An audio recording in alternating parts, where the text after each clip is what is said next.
One pill makes you larger, and one pill makes you small, and the ones that let you down don't. You hear that? So it's like this. Go ask Alex. Even lower. Watch this. Just for fun, we can do this. One pill makes you Hey, we'll just start. That's a fifth, by the way. So. One pill makes you larger. Yeah, just sing one. One. Stay there on that note. One. See, that's more of a harmony. Okay. But it's a. Do you know where we're going with this? Okay, now a third beat. There's no third to be had. 1976. It was a Polymoog, and it was $3,000. And this thing does probably 400 times more than that keyboard did. And this was $100. That was $3,000. Talk about technology. It's like the computer that took up, 2 warehouses, and now it fits in, But I love it. Playing like a Wurlitzer.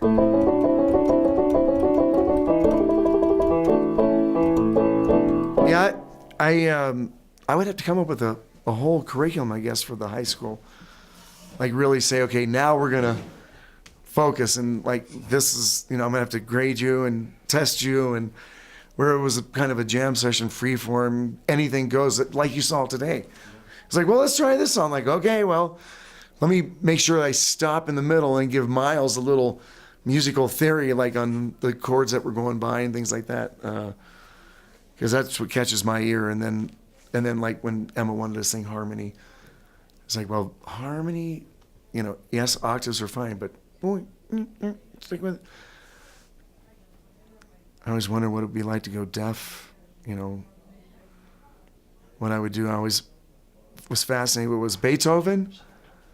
Was it Beethoven that went deaf? I think so. Or Mozart? No, Beethoven.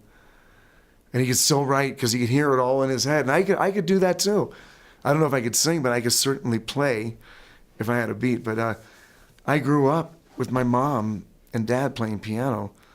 So my earliest memories were sitting at either on my mother's lap or my father's lap, and them playing, their style.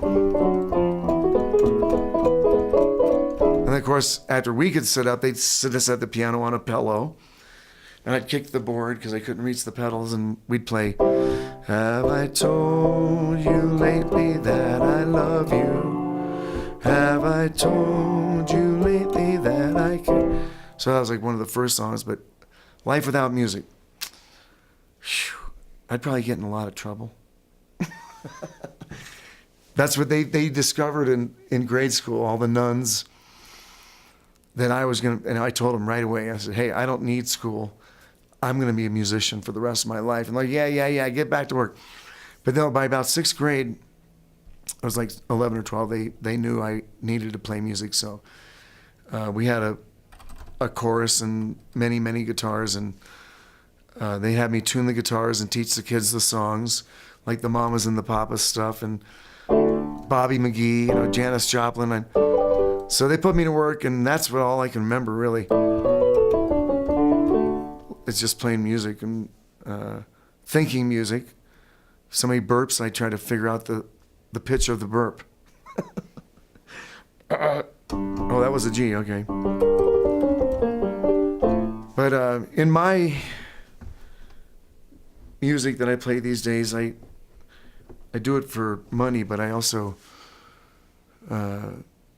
I love to see people's response if they're enjoying it. That is what makes me keep doing it and keep writing music and keep practicing. And actually, that's what made me come here. I wanted to see if I could make an impression on these children, or older children, whatever they.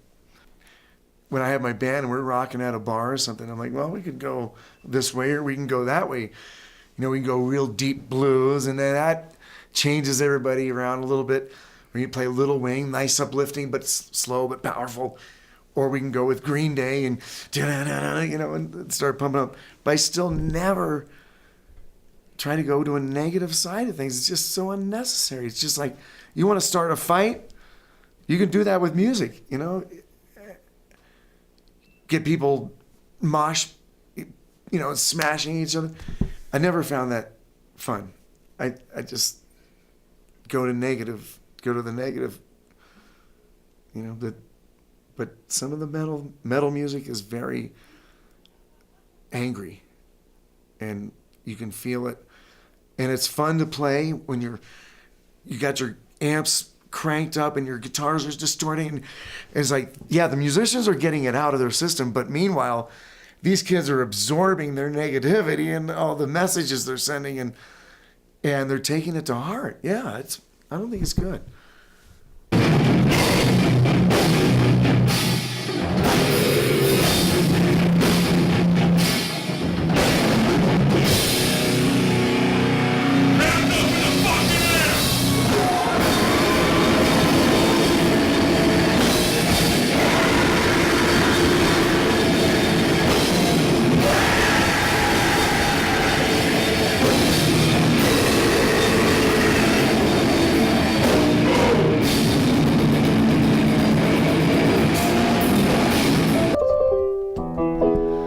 On that high road to Taos, along the red willow way, old trails, new beginnings that I found along the way, where the four winds dance on the mesa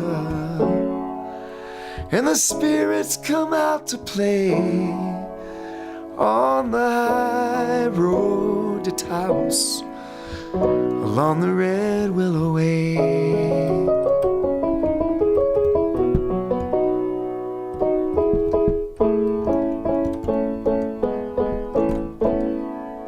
Look out.